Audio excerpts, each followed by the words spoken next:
We made Jasper specifically for people who wanted something that works like an industrial grade scrubber, but it's quiet and it works really good and it's beautiful and it's not something you ever need to hide. You are tuned into the Dr. Tyna Show with Dr. Tyna Moore. For more, visit drtyna.com. On this episode of the Dr. Tyna Show, we are talking about mold. This is a topic I have not really covered on this podcast because it's so complicated and convoluted, but I've recently had a mold experience. I bought a new home in Arizona. Well, it's several decades old, but new to me. And I had to go through a black mold remediation before I ever moved in, which was a lot of stress, and I learned a lot along the way. But I wanted to bring my buddy Mike Feldstein back on the show. He is the head honcho over at Jaspr Air Scrubbers. I love my Jaspr. I have one in every single room, and I'm going to outfit my new home and my new office and everything with more Jaspers. And so I wanted to bring Mike on because Mike in his previous life was known as Mike the Mold Guy. So we're going to talk about mold in your home, what that looks like, what can you do to deal with the fact that it is everywhere, and there's really no way we can avoid it. We can remediate all we want, but mold will ultimately win. So without further ado, let's jump in. Mike, welcome back to the Dr. Tyna Show. This is part 2 of our conversation about clean air. I'm so excited to have you back on the show. I'm excited to be on the show. Yeah, and your lovely backdrop of your home on the lake in Texas. I love it. As much as I love having clean air indoors, outside is even better. So Yeah. I have a pretty strong policy about not doing Zoom calls or podcasts indoors as much as I can avoid it. I love it. So I love it. here we are. I'm going to adopt that when I get to Arizona because I'm moving to the high Sonoran Desert. So it's all just like beautiful 200-year-old cactus around me. So it'll make for a good backdrop. All right. So I bought this house. It's beautiful. It's my dream home. I've never owned a home before. So this is like first time home buyer. I know this is cool. big. I get there, I hire, when I'm in negotiations for the house. This is the Arizona home, right? This is the Arizona home. I hire a mold inspector who's a specialty mold inspector. Interesting caveat here, because I've learned a lot about mold inspection, and we can talk about this. They inspect and they remediate. That's a conflict of interest, right? So I hire this guy, and he finds this tiny little bubbling of paint in the closet on the shelving in the closet. So it's just the tiniest little bubbling. And my husband's like, you know what? We'll just cut that little board out. I don't think it's anything. There's no reason to spend all this money, Tyna. And I was like, I'm spending the money.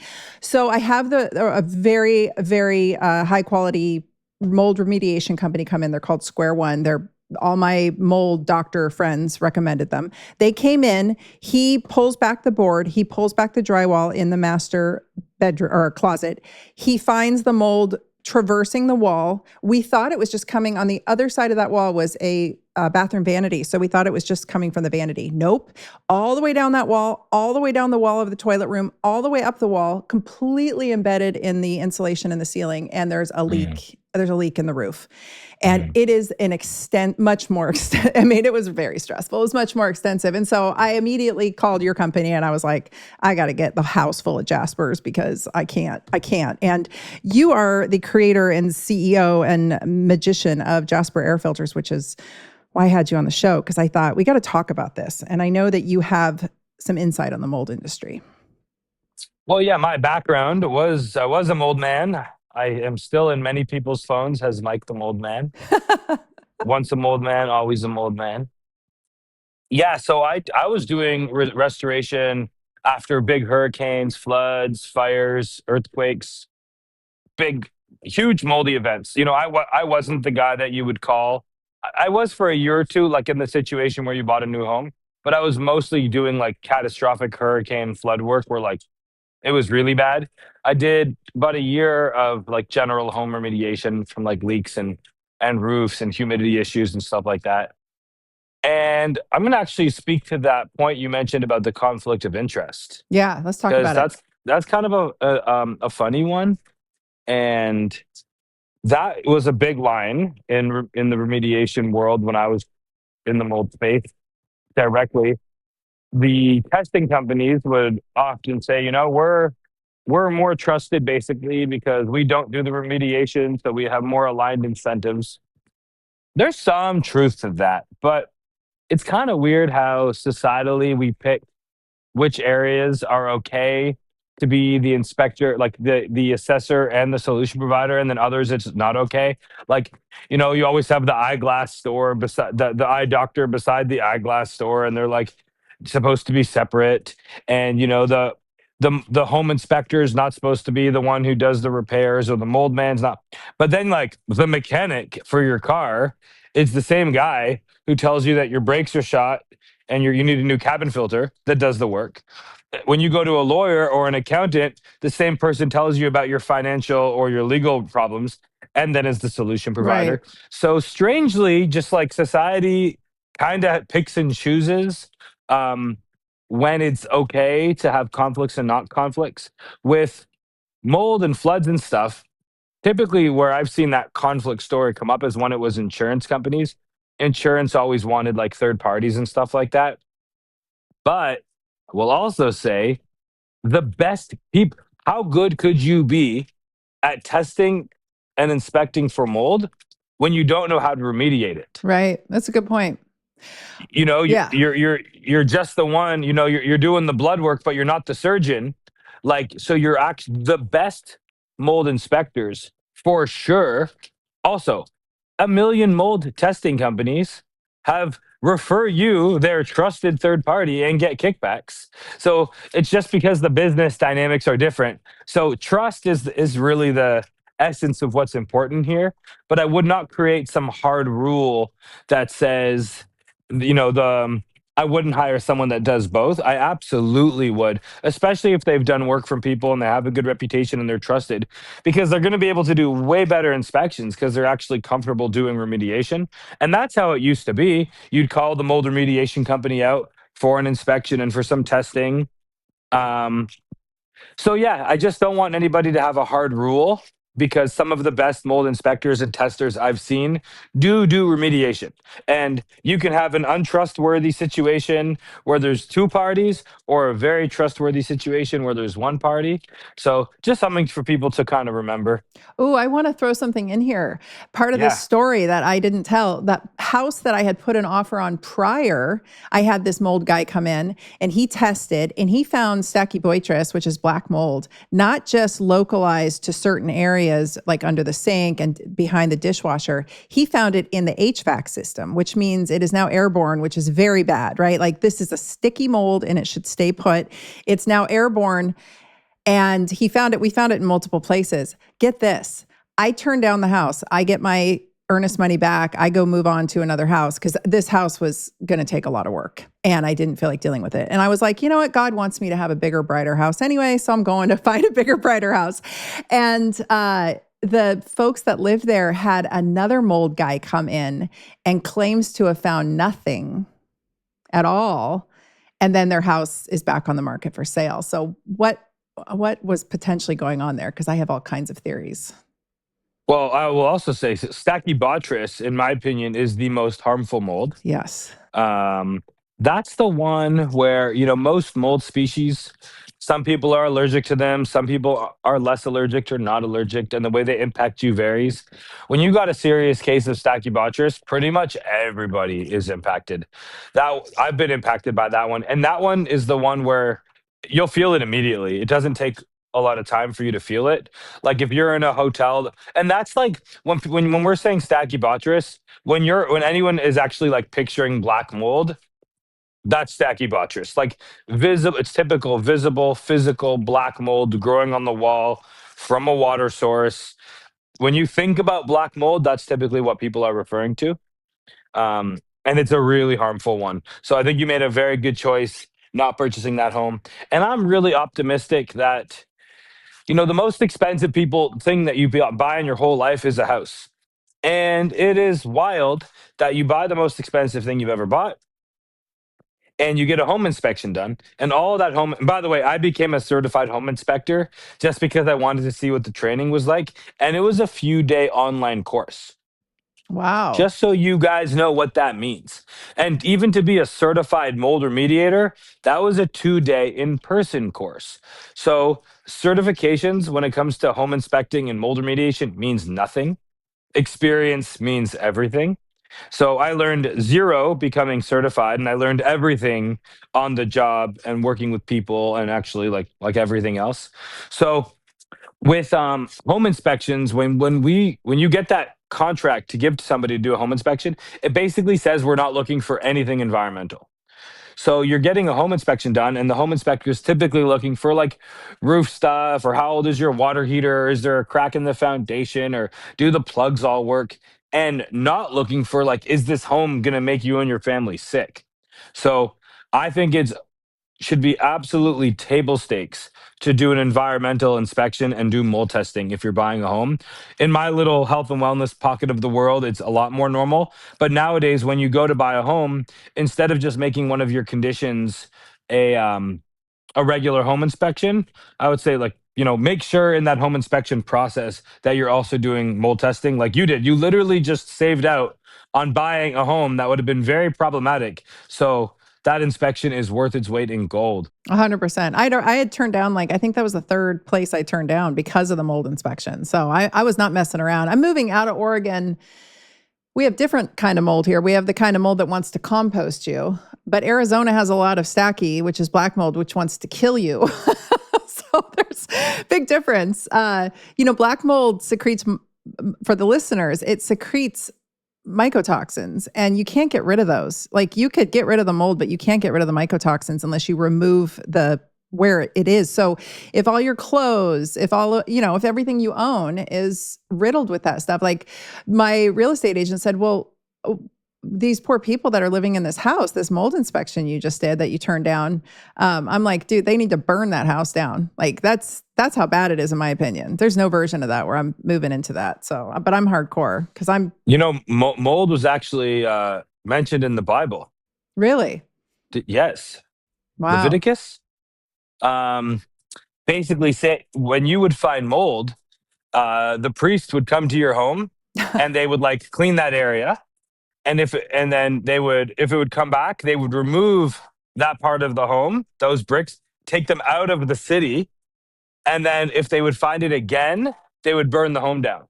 They would destroy the home, and they would remove all of the um, contaminants of the home out of city limits. Wow. So this is not a new issue. No. And it will, I think I have a theory.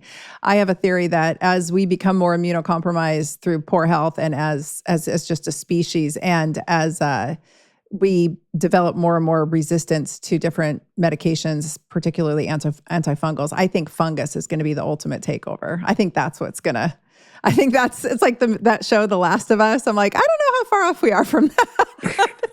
I think the fungus among us is going to be the winner at the end of the day. It always wins. But so the point is, you can't avoid mold. I think what you really can do, first and foremost, obviously, is make yourself as resilient to it as you can, so that you can, but you can't always control how sick you get, because there's a genetic factor, right? Like, some people in the house will get sick and some people won't in the presence of mold. Oh, this is 100%. So when I was testing homes, I would often get the call. People were sick at home. They didn't know why. They've been to the doctor. They've tried allergy meds. They've tried everything. Then eventually they go on a vacation and they didn't even know it was mold, but they would go on a trip and feel better. And they're like, oh, I'm cured. And then they'd come home and get sick again. And then oh, whoa, is my home making me sick? That journey would begin. But often, if there's like a family of five, one or two of them could be unaffected. One or two of them could be mildly affected, and one of them could be like deathly ill. Brain fog, fatigue, itchiness, rashes. Because at the end of the day, mold is still an allergen.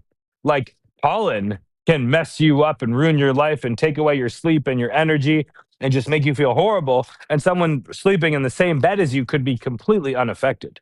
So a lot of molds are like that. And to your point about the geographic part of mold, this is true. And you can run, but you can't hide. So a lot of people have moved from Miami to Arizona or things like that. I see just as much, if not more, mold toxicity in Arizona as anywhere. And I believe, from my experience, this is due to a few reasons. Number one, if you take the desert sand, there's mold, there's ancient molds. All that sand used to be underwater once upon a time. So a lot of people there who are really sensitive, they know a day or two before the haboobs are coming, because they can detect the wind. and they can feel it in their body before there's a big wind event. So, number one, the sand has it, the dust has it. Number two, because it's so dry, your baseline humidity load is quite low. So, you're not really that adept to handling high levels of humidity when you're living in like a desert climate.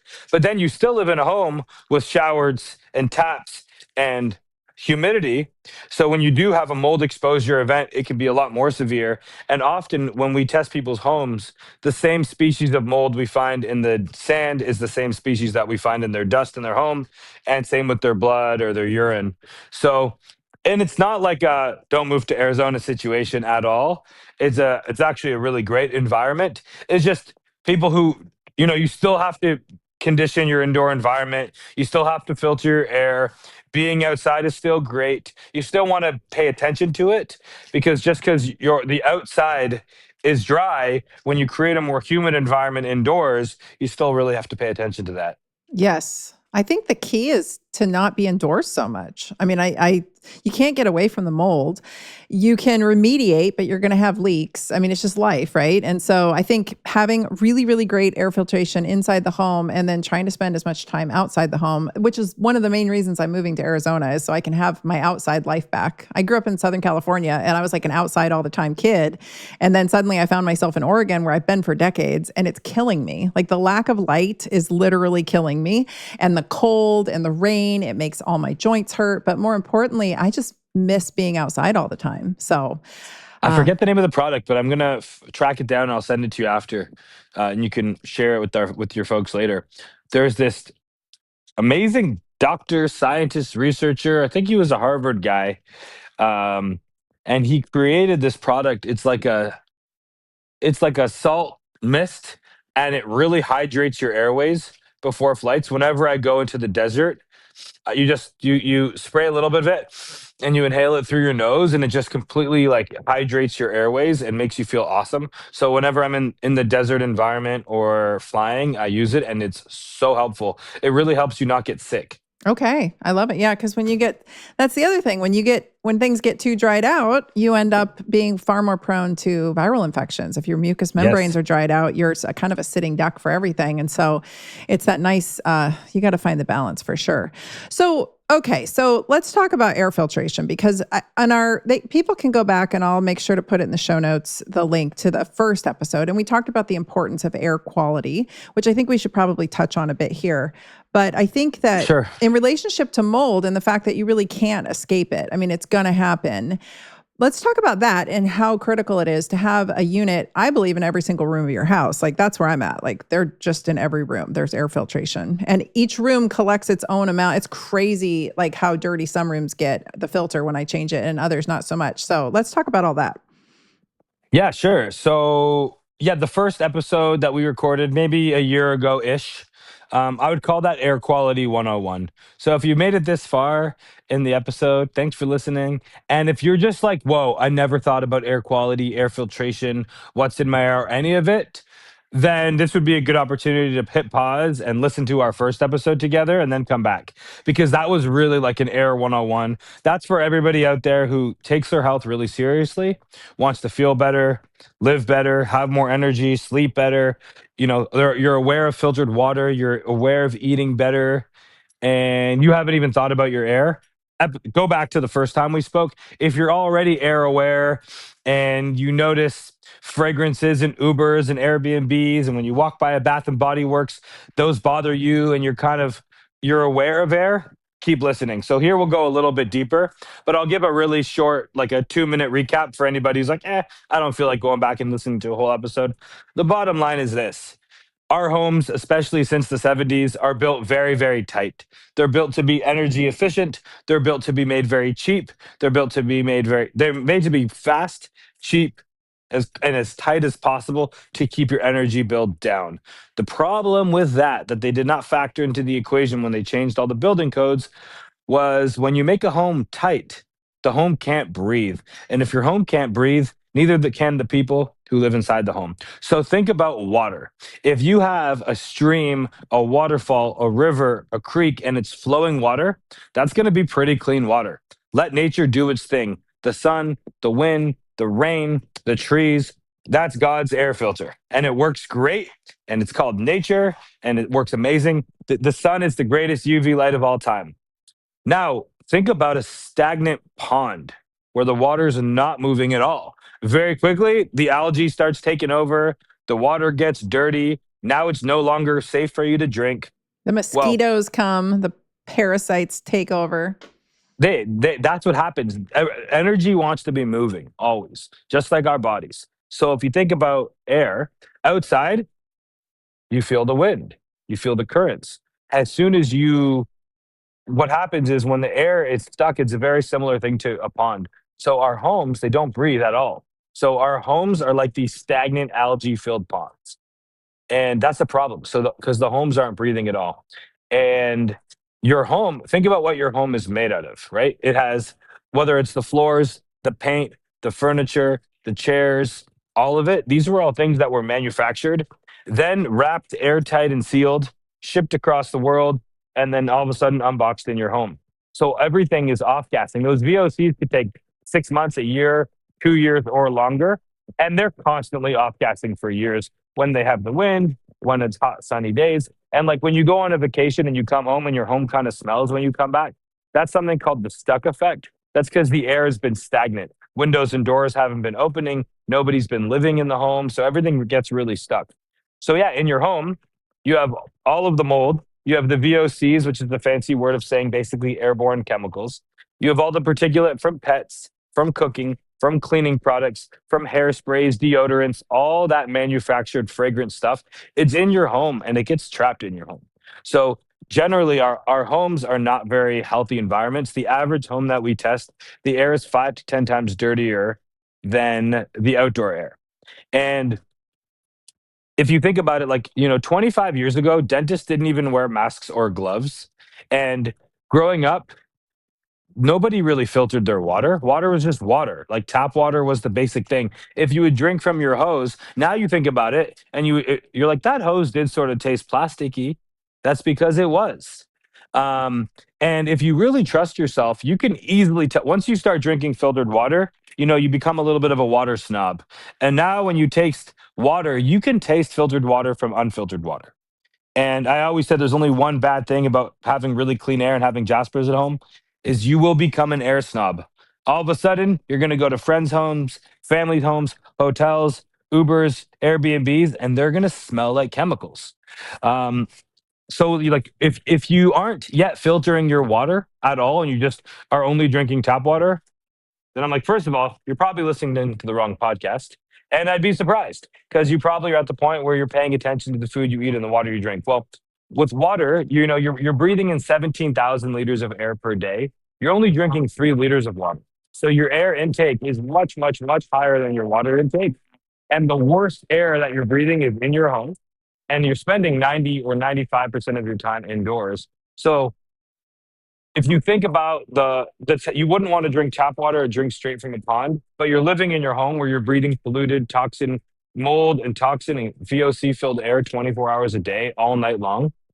So it's not a matter of anymore of like, no one has good indoor air unless you live in like Costa Rica or in some rainforest somewhere. If you live in a normal home in the US, your indoor air is not good. So it's just a matter of how important is that to you and what are you going to do about it? Well, something that really got me after our last interview was I talked about how I had radiant heat in my floors and we don't have Right. air. There's no moving air in our house. There's no vents or anything. And you were saying how that was even worse. And I was like, oh my gosh. So there's a Jaspr in like every main room. And I have some competitors' air filters as well, because I am trying to outfit every room. And what I had before I met you, add in the Jaspers. It's crazy when, for instance, I will spray heat protectant on my hair and then I go to use a hot tool on it, even a hair dryer. And all of a sudden my Jaspr kicks on. It goes from green to red, the light. And I'm like, oh my gosh, my hair product, the heating of it is Hmm. creating volatile, whatever, chemicals into the air. And it is turning on the Jaspr. My dog, we live on 40 acres here in Oregon. We're moving, but we're going to keep the farm. But, it's pretty dusty out here during harvest season. It's crazy dusty. And my dogs will lay down next to the Jaspr. We have one in the front room where they all have their beds, and they all plop down and the air filter kicks up just from the dust coming off their fur. So it's super sensitive. And I was shocked because the competitors' air filters are not that sensitive at all. They don't go off when those two things happen. And so I thought that was really interesting. And now I am officially an air snob, like to the point where sometimes I make, no joke, I make my husband pack up the Jaspr and we check it with our baggage, and I fly around with a Jaspr because I cannot be in moldy hotel rooms. I die. So I am officially a Jaspr Air snob with you. Well, we have no competitors, only collaborators. I like There's that. there's a lot of air breathers out there.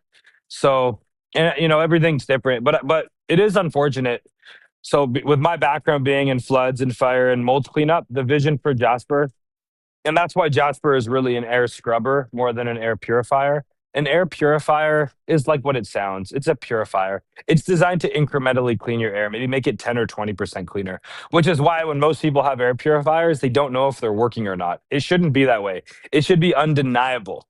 If anyone tracks their sleep, your sleep score should be up. Your deep sleep should be up. If you 30% of people who put Jaspers in their bedroom and use fan speed 3 or higher to either stop snoring or have dramatically improved snoring. It's not it's like a water filter. If the water tastes the same as the tap water after the fact, it's not working. Like the water should be much different when you filtered your water, drinking filtered versus tap. The same thing holds true for your air. So the vision, because when I was doing mold remediation, we would use air scrubbers. They are so effective. Like they scrub the air so clean, but they were really loud and really ugly. So the vision for Jaspr was to create the world's first air scrubber. That's why it's made out of steel and it has a big industrial grade filter. It was designed to be a scrubber, but a pretty quiet one. We care about aesthetic because if it's ugly and loud, then you're going to shut it off and put it in the closet, and it's just not going to be practical. So that was really the vision, and that's why it was built different. Most air purifiers out there, these companies make hundreds or thousands of different products. They make everything under the sun, or really they make nothing. We only do one thing. We're just obsessed with making the best air scrubber. We don't make water filters or diffusers or anything else. We just make one thing and we make it really good. So that's just kind of how we approach things a little bit differently. It's a good looking unit for sure. It definitely adds an aesthetic to the room. My husband loves you. He says hi, by the way. He's out moving tractors around the property, but Mike and Ryan are buddies. Ryan thinks you're a genius too. When he's the one that put the filter together when it came, and installed the filter into the unit, and he was like, "This is genius." I remember when I saw him at an event, he was like, "Man, your filter looks like it's like from my tractor." That's what he keeps saying. He keeps saying. He spoke to the he was a man who appreciates the industrial nature of it. Well, he's funny because every time I mention it and I call it a filter, he's like, "It's an air scrubber, Tyna." I'm like, "Okay." Good man. Okay. Thank you, Ryan. Thank you, Ryan. Yeah. So Ryan's a big fan, right? We got to get Ryan to interview you, just see what he comes up with. I bet that'd be interesting.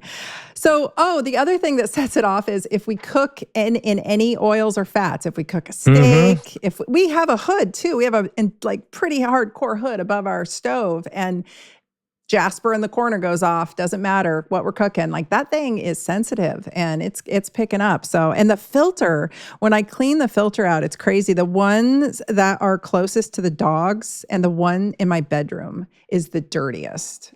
It's so much dirtier than some of the other ones throughout the house at the same time frame when I replace them. And people, it's funny how products work in like psychology. People could spend $25,000 on like a bathroom renovation and then sleep with moldy chemical filled air all night. Or they could buy a $1.5 million home and then get $1,000 bed. So like people's ability to allocate their resources to what really matters most. And $1,000 air, like people put I think our whole home water filtration system was like $7,000 to $10,000. And it was some of the best money I've ever spent. Like, if you think about it as an air purifier, an air scrubber, that seems expensive. But if you think about like for $3,000, your whole home has 95% cleaner air. And before we created Jaspr, we tried to make an HVAC style one, out of sight, out of mind, connected to the furnace, and it just didn't do the job properly. You really want the air to be scrubbing in the room where you need it most. And like, if people can, like, in the bedroom is where the life-changing sleep really happens. Yeah, I have mine right on my side of the bed. That's the one that like I said, I travel with it at times. I think to note, on what you were saying, something that really got me was it actually took me a while to see how sensitive the unit was and when it was kicking on. And I was like, oh, it's really doing something. And B, it wasn't until I changed the filters. That was really eye-opening for me since I originally got my first one and then I've collected a few more. And that was really eye-opening. And something else is we're going into cold and flu season, right? And it's not necessarily because there's more viruses and bacteria floating around. It's because we're locking ourselves up and we're drying out our mucous membranes. And it's sugar season, right? And vitamin D deficiency season. So like starting on Halloween, we get a sugar holiday every month until through, Easter. So, and then we go into like alcoholism summer. So it's one of those things where we're locking up the house right now. We're gathering for holidays. We're going to be exposed to a lot more people. This is when air filtration needs to be emphasized. And truthfully, the data during COVID was very clear. Air filtration, I know that there was my big thing with COVID was we were sitting in a metabolic syndrome crisis, and COVID preferentially obliterates bodies that are metabolically unsound. But that said, air filtration, there were so many studies coming out showing that if we just had installed really great air filtration into everywhere, COVID counts would have very likely dropped. And they did in some of these studies. So not to get into that, but like we are walking into that upper respiratory season. And I think air filtration is critical. So when I go to events now, I walked into an event I was speaking at last year, and I walked in and they had these huge air filters down both sides of the walls. And I was like, perfect. Like I am comfortable being in this room full of, tons of people. And the other thing to consider, so that's more of the prophylactic air cleaning, if you will, in my head. Like we're preventative medicine here. And then the other preventative piece is the wildfire season. If you're anywhere on the West Coast, everybody waits because I always do some kind of content around wildfire season or the LA fires, for instance. And I couldn't believe when the LA fires happened. I called all my friends down there, and the first thing I said was, do you have air? Get out. First of all, get out until the air clears. But if you are going to stay there or you're going to come back early, do you have great air filters? And none of them had one. And I was like, what are you guys doing? Like, you have to be prepared for this. You can't just expect, it's not going to show up for a few days if it's even in stock, and you guys sometimes run out of stock during busy season. So that's why I'm having I went to now. LA. I went to LA last February to do a bunch of air testing myself, to just see what the situation was. And there was two friends in an apartment building in Santa Monica. That one was on the 3rd floor, one was on the 4th floor. This was staggering. We filmed it. We published the content at the time. But basically the same model unit, same building, same corner, one floor apart. She had a Jaspr, just one, in maybe a 800 or 900 square foot apartment. He did not. And they kept power on during the whole situation. So we were there to just like do testing and assess for her if her place was like safe to live. Should she move out? We tested her carpet. And then she's like, my friend lives one floor above. Will you check his too? I'm like, sure. And then, we did a video. Basically, we're like, cool, let's see the difference. Same unit, same carpet, same layout, everything. Her air was excellent. Her carpet was pretty much untouched. It was just a regular situation. She said her Jaspr basically, like, she evacuated, but she left the Jaspr there and it stayed on red for like a few days, just cranking and keeping the place scrubbed. And he had nothing to clean his air. His place was basically unlivable. His levels were like 300-400 times more contaminated than hers. So for him, it was like, move out, all your clothes is done, your furniture is contaminated, your carpet's off the charts, the place had an odor. So basically, and he was renting, so insurance wasn't going to help him. But it was literally wild to see because we don't normally get to see Jaspr performing in that situation. But yeah, her place was basically fine, no action required. And his place, this was about 5 weeks post wildfire. And his place, I'm like, you need to leave. Like the carpets have to be ripped out. Your whole place just sat in a toxic soup for days versus hers that was being scrubbed proactively.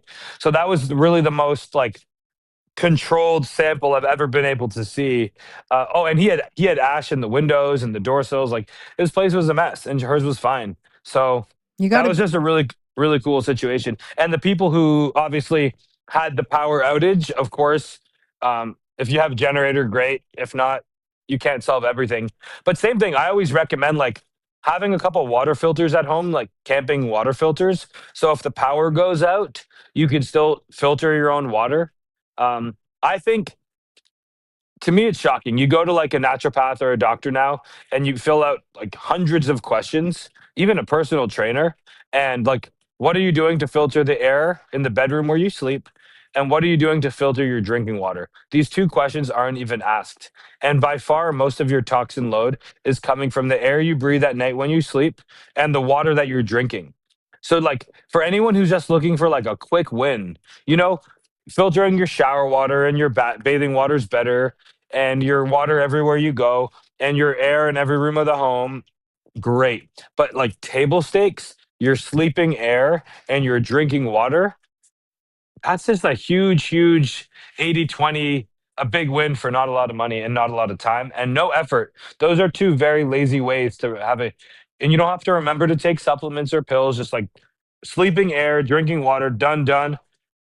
You'll feel better immediately. Yeah, I think that people think it's a luxury, and it's not. It's an essential. And I didn't ever appreciate it the way that I did since I started taking it seriously, which is ironic because I was that kid that grew up with chronic allergies and had to get allergy shots and chronic, just chronic low key illness my whole life. And it such an easy fix to make sure that you outfit everybody's bedrooms at the very least, where you're sleeping because you're spending hours and hours and hours in there. What is I can't remember what you told me last time. What is the square footage that a Jaspr will cover? It's more about cubic volume than it Okay. is square footage because if you have 8 foot ceilings versus 16 foot ceilings, that's like twice the air. So it would be half as effective or twice as effective, depending how you look at it. And it's also interesting to know you can't really look at this apples to apples. Every brand that tells you square footage, there's no standard. So when you go to Best Buy or Home Depot or Walmart or Amazon, they tell you a square foot. Do not believe that number. I would recommend it's probably about 1/5 of the number that you're typically seeing. You see these little tiny machines that say they're like for extra large 1,500 square foot rooms. What are they not telling you? What are the ceiling heights? They might be like 6 or 7 foot ceilings. Um, it's always assuming that that air purifier is on high speed all the time, which you're typically not putting it on high speed all the time. And the other big factor is you yeah, so they're not telling you it's on it could be low ceilings, it's high speed, but they're also telling you what does covers mean. So if it says it covers 1,000 square feet, does that mean that the air is 90% cleaner or 5% cleaner? They don't tell you that. So covers really means nothing. um what I say though, to still make it simple for people, I for me to say covers, I need to know that the air is 80% cleaner, 5 times cleaner on the lowest fan speed, because that's the fan speed it's going to be on in a common space. And for that, about 1,000 square foot with 8 foot ceilings. And Wait, say that also again. 1,000 square feet. 1,000 square foot with 8 foot ceilings Okay. for like your common area. And that's the one that you keep on smart mode. And that's the one that's going to respond to your cooking and your cleaning in the main area. In a bedroom setting, though, you want fan speed 3 on dark mode. And that's when you're going to get the air like 30 or 40 times cleaner. You can make the air 3 to 5 times cleaner in your bedroom, but when you get 20, 30, 40 times cleaner air, that's when like that 97, 98% cleaner air, that's when like the undeniable, the sleep scores go way up, your recovery goes way better, your energy feels better, you wake up with no phlegm, you just feel awesome. Fan speed 3, and dark mode. And that's going to be good for basically any bedroom, unless you have like a giant bedroom with vaulted ceilings. Then you might want two. But for 99% of people, one Jaspr in your bedroom on fan speed 3 with the lights off is going to be the ultimate place. And I've got some it's still big. helping with your whole home. Okay, I gotcha. I'm just in my head looking through visualizing my new house. I think I'm just gonna have to send you a video, and you're gonna have to tell me how I'll many to just come get. to your house. I'm in Arizona all the time. Mike's like the Jasper Santa. I am. I'm gonna get you a Santa hat. You show up with some Jaspers because I have some vaulted ceilings and I have some big rooms, and I'm not messing around this time. And I also don't. I mean, the desert bloom is like a whole different kind of allergy season for me. So I'm getting prepared this time. I'm not effing around with my water or my air. I think with your overall just like vibes and how good you're going to be feeling there, a lot of the environmental stuff is going to be less of a thing because the vibes are going to be great. Yes, I hope so. That's the plan. Yeah, I got to get out of here. I feel like this place is killing me. Um, so let's talk about schools because this leads me to another story about mold. So I went to Beaverton High School here on the suburbs of Portland, and the advanced placement courses, which was what I was in, all the advanced placement courses, most of them were being held off site from the main school in this little brick building called Merle Davies. And my daughter ended up going to the same high school many years later, and she's like, "Oh yeah, they condemned that building, Mom. They're gonna burn it down. They're gonna or whatever. They're gonna rebuild over the top because it's got black mold. The whole building has black mold." Well, I spent an incredible amount of time in that little building in high school, and I had a like near psychotic break in high school. I went sideways for some reason out of nowhere, and I could never figure it out. It was like somebody flipped a switch on me one day, and I look back. I was just going through all my stuff, Mike. Like I literally just purged my whole life. I touched every single thing I own, every paper, every picture, everything, and it's hindsight 50-50. Like now that I'm in my 50s, I can look back and be like, oh, these were these incredible events in my life that shifted my health or shifted, it's easier to look back on it all and piece it all together. But that time spent in that little school, I firmly believe that early black mold exposure did something bad to my health and set me on this autoimmune journey. And so let's talk about schools, because I've talked with other folks about schools. They've got a lot of flat ceilings and they got a lot of mold. What's going on with schools? So I think I don't know if I told you, but if I didn't tell you, I'll tell you again anyway.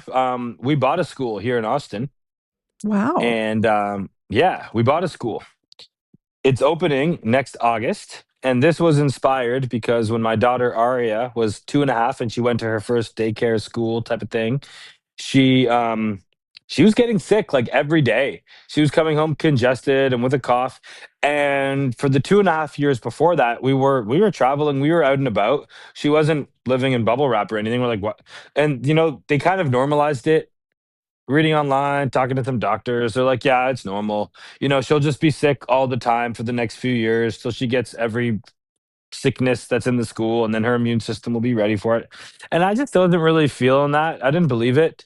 I figured there's some truth to that, but I'm like, she was out, she was on planes, she was in hotels. Like, what's so unique about this school environment that there was kids, she was going to birthday parties, like what's going on?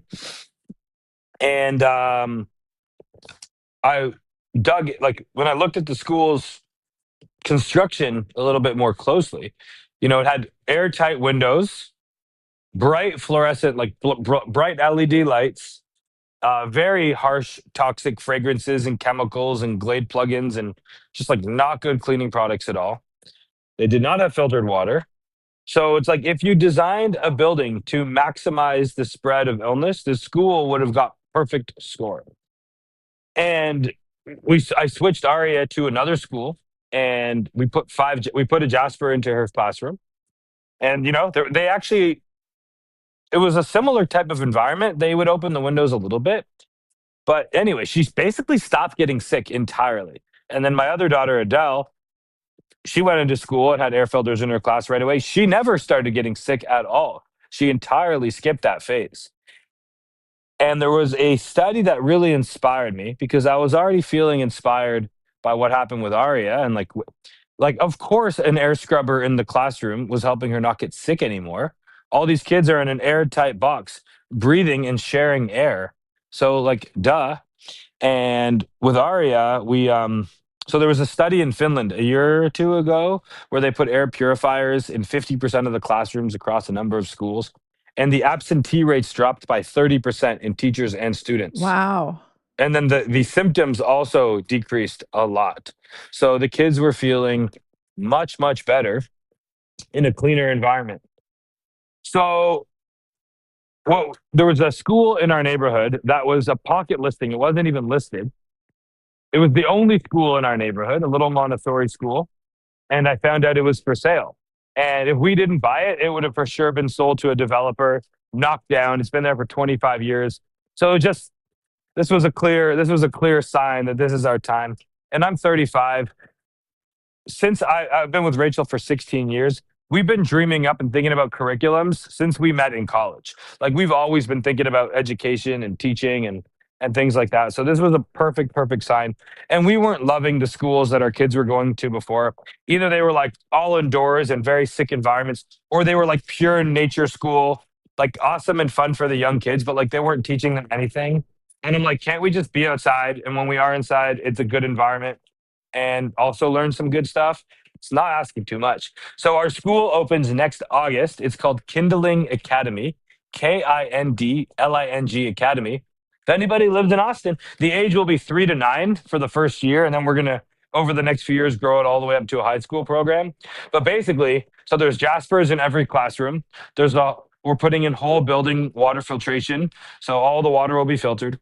We're using lights that are they match the circadian rhythm of the sun, but even the frequency of the sun that day. So if it's a cloudy day versus a sunny day, and even throughout the day, the indoor environment is going to be as close to the outside as possible. There'll be no toxic cleaning products whatsoever, and the kids are going to be default outside. They'll come inside sometimes, but they'll be outside, and there'll be huge screened in porches so they can kind of have a hybrid environment where they still have like a roof over their heads, but fresh air. And then we're going to be working to have really good data where we're going to be tracking absentee rates, and we're going to be tracking the symptoms of the kids. And the reason we call it Kindling Academy is this is supposed to be like the first fire that kind of sparks a better way to build schools. So the two big movements we're trying to create is number one is showing teachers and parents not that difficult to start a school. So everything we're doing, we're going to be open sourcing and putting it online. This school will be run as a not-for-profit. So we're not doing this to make money. We're going to put all of the financials online, all the products that we're using, the absentee rates, the studies, the data, everything's going to be very public and very transparent. But the public schools, they are financially motivated by attendance, which is why they have these aggressive truancy laws and they don't let kids travel, is because they're paid based on attendance. So my hypothesis is if we can reduce the absentee rates by 20, 30, 40, 50%, my target is 50%. If we can get the absentee rates down 50%, now the public schools can't afford not to create healthier schools. So we're trying to, like anytime you can align incentives, that's the best way to make a change. So if we can get the absentee rates down and show the public schools how they can do it too. And by the way, if anyone listening has kids in private school, public schools are just very challenging to work with. But go to Jaspr's website, hit contact us, and connect us with your school, and we'll donate Jaspers to all of the classrooms. Oh my gosh. You're the best. This is amazing. This And if sounds you amazing. live in Austin and you're having a baby, this is another program we started. If you're living in Austin and you're having a baby, we will deliver a Jaspr to the hospital to the birthing suite, and then you get to take the Jaspr home as a gift. And it's not for you; it's for your baby's nursery. So our thought is like the adults' parents are supposed to take care of their kids' air, but if you're not going to do it, then Jaspr will do it for you. Oh, you're the best, Mike. That's amazing. You're like really boots on the ground changing the world, which is, we all dream of doing it, but that's the school itself. Like, we're excited. That's so exciting. The ADHD rates and when my daughter was little, she's 20, almost 26 now. When she was little and she would get in trouble, because she she didn't do well in school. Like she couldn't sit still. She wanted to dance and sing, Same. and me too. I was the same. They just want to put the lid on her, and we put her in Montessori. We put her in Waldorf. We tried everything. Public school. It just wasn't a good fit. And if she would get in trouble, they'd make her sit. When I got in trouble as a kid, they made me run laps. She got in trouble. They made her sit. And these kids are rushed through lunch. Even back then, even 20 some years ago, I would go eat lunch with her frequently, rushed through lunch. Little to no outside time. I mean, it's just atrocious. Exactly. And I can't imagine it's any better now. It's probably much worse. I bet you're going to have incredible grades. You're going to you're going to see all kinds of benefits come from this, just from getting these kids moving, breathing clean air. If anyone's curious too, go to Kindling.academy or our Instagram. But if you go to the website, if you're interested for your kid, sign up. But even if you just are kind of curious to follow the progress, we have a button there to just like kind of follow along. So we'll have like monthly emails going out, kind of tracking the progress, what's working, what's not working, and creating assets and programs that you can give to other schools and just sort of follow along from wherever you may be. I love this. That makes me so happy. Good job, Mike. Thank you. Good job, Jaspr. Thank you, Jaspr customers. If people didn't buy Jaspers and didn't feel the difference and the impact and trust us and tell all your friends, then we wouldn't even be able to do any of this stuff. So thank you. Yeah. Well, people love them. I get a lot of great feedback from my followers who end up buying them, and they're like, well, this is a great machine. So it's a good looking machine. It's a great machine. The price is really reasonable. Speaking of, you are making a really generous offer to my listeners for the foreseeable, I think the week after this releases. So talk about that. And also, just so anybody knows, Jaspr, a big difference. Two things I just want to make sure we cover is, number one, if Jaspr is unaffordable for you, I really highly recommend looking at a DIY air purifier called the Corsi Rosenthal box, because what I don't want you to do is go to Walmart or Best Buy or Amazon and buy a little $300 plastic piece of crap that doesn't do anything. That's the worst. The DIY ones actually clean the air really well. The downside is they're a little loud, they're a little ugly, and it's annoying. It will take a few hours to build them. But for about $150, you can make a DIY unit that's going to be way better than like a little cheap plastic box you get at the store. At least it will work, especially for people who are just doing it for wildfire season. We made Jaspr specifically for people who wanted something that works like an industrial grade scrubber, but it's quiet and it works really good and it's beautiful and it's not something you ever need to hide. My background was blue collar, right? I was a mold man.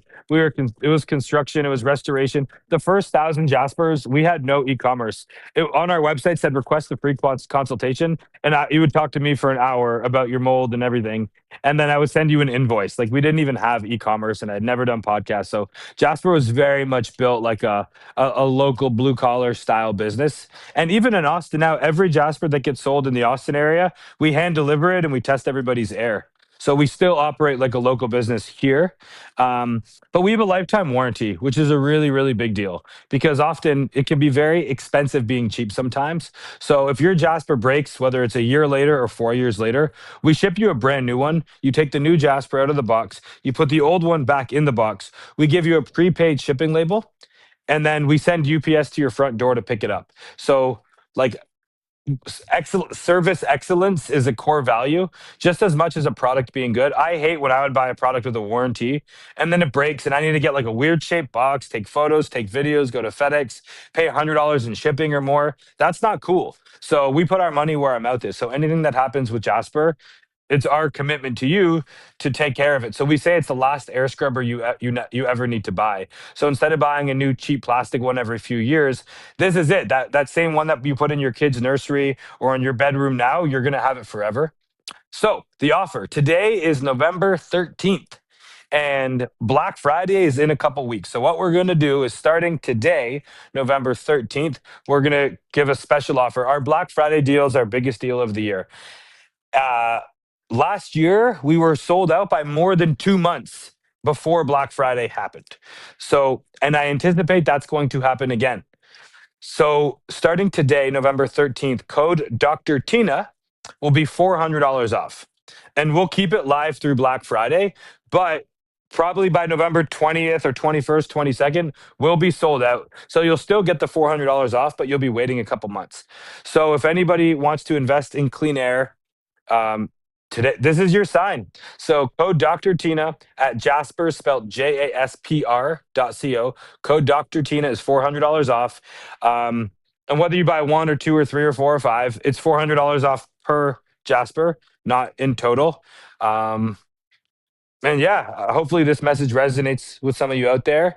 And it's Black Friday season. Amazon Prime Day is where you buy your $80 light bulb for $60. Black Friday is typically where people buy one or two expensive things. So instead of $11.99, Jasper's $7.99. So it's $400 off.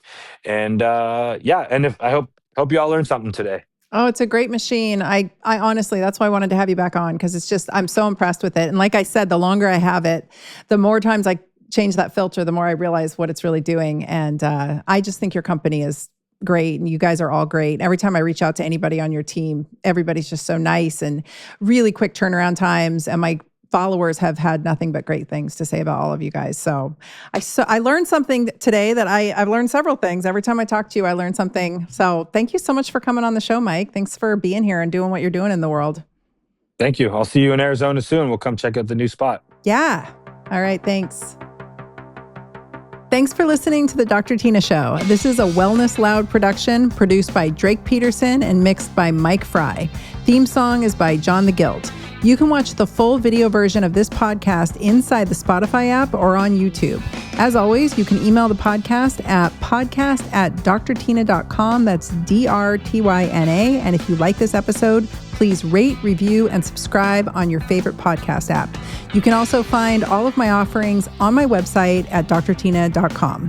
For more shows by my team, go to wellnessloud.com. See you next time, and thanks for listening. This podcast is for general informational purposes only. It does not constitute the practices of medicine, nursing, or other professional healthcare services, including the giving of medical advice. I am a doctor, but I am not your doctor. No doctor-patient relationship is formed. The use of this information and the materials linked to this podcast is at the user's own risk. The content on this podcast is intended not to be a substitute for professional medical advice, diagnosis, or treatment. Users should not disregard or delay in obtaining medical advice from any medical condition they have, and they should seek the assistance of their healthcare professionals for any such conditions.